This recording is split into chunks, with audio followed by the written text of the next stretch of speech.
Imagine paying $100 for a game. Yeah, that's the bombshell that got dropped on the internet about GTA 6. And if you're confused, thinking this has to be a joke, take a deep breath, because today I'm going to show you what's going on, where this crazy idea came from, and most importantly, why this might be the dumbest thing ever said about the gaming industry.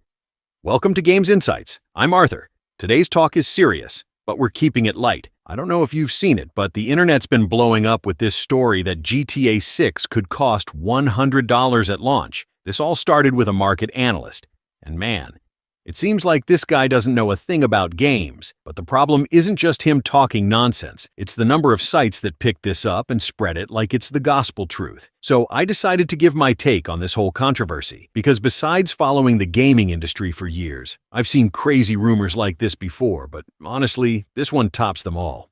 The rumor started when a market analyst suggested that GTA 6 should cost over $100 at launch, based on arguments about inflation and production costs. However, this statement shows a shallow and distorted view of the gaming industry. First off, we need to consider the impact a game like GTA 6 will have on the market. We're not talking about a regular game, but one of the most highly anticipated releases in history. With the potential to break sales records from day one, the financial success of a title like this doesn't depend solely on the price per unit, but on the massive scale of sales it will inevitably have. GTA 5, for example, has sold over 180 million copies since its release in 2013, and it keeps making money through GTA Online. Rockstar has created a super profitable business model, where the base game is just the beginning of an ecosystem that continues to rake in cash through microtransactions and constant updates. GTA 6 will probably follow the same path, ensuring astronomical profits regardless of whether they charge $70, $80, or even more at launch.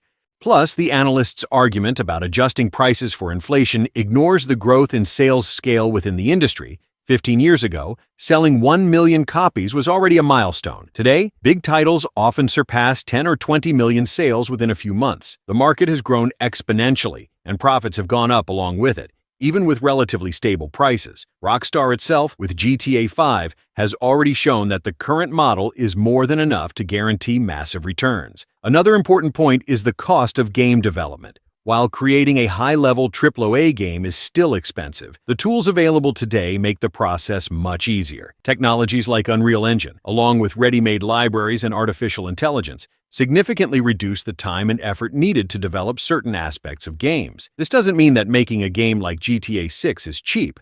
Far from it. But the argument that production costs justify a price over $100 doesn't hold up, especially when today's technology allows for more efficiency than ever before.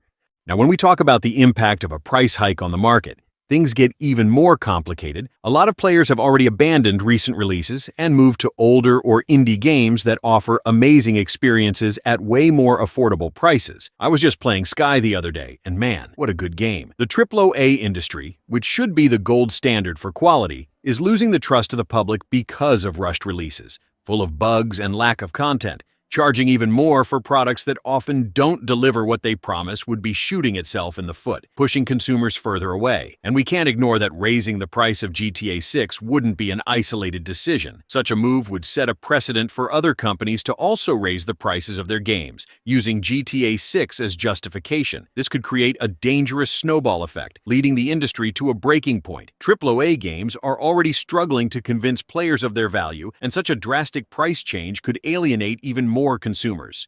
Another crucial point the analyst seems to ignore is the current context of the industry. Today, we see games that cost hundreds of millions of dollars to produce being outdone by smaller, more optimized titles. A clear example of this is Kingdom Come: Deliverance, which, with a much more modest budget, managed to deliver a deep and polished experience, while many recent AAA games failed to deliver on their promises, even with massive investments. This shows that the issue isn't just the price or production cost, but the ability to deliver a product that truly connects with players. Finally, we need to consider the behavior of the final consumer. Despite all the hype around GTA 6, there are limits to what players are willing to pay. Especially in countries with weaker economies, Rockstar might be able to justify a slightly higher price due to the game's scale and quality, but an excessive price hike, like the suggested $100, would be a huge risk.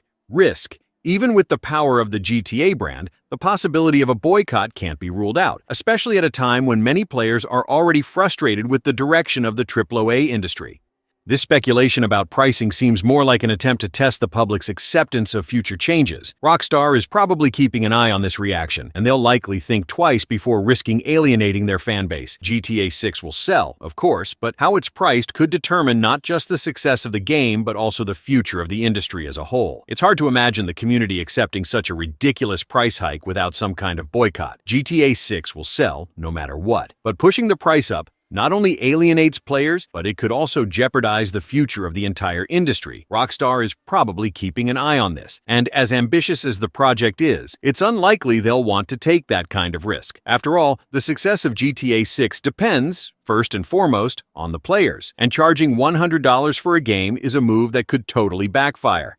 What this analyst said is just a guess. And honestly, it seems like he doesn't understand either video games or the market. Anyone who really follows the industry knows there's more to it than that. So, for me, this whole GTA 6 costing $100 thing is just speculation. But what about you? What do you think about all this? Do you think they'd have the guts to charge that much? Or is it just another rumor to grab attention? Drop a comment. I really want to know your opinion. And don't forget, guys, if you liked the video, hit that like button, subscribe to the channel, and turn on the bell so you don't miss the next news from the gaming world. Thanks so much for sticking around, and let's hope this whole story is just some nonsense. See you in the next video. See you later, alligator.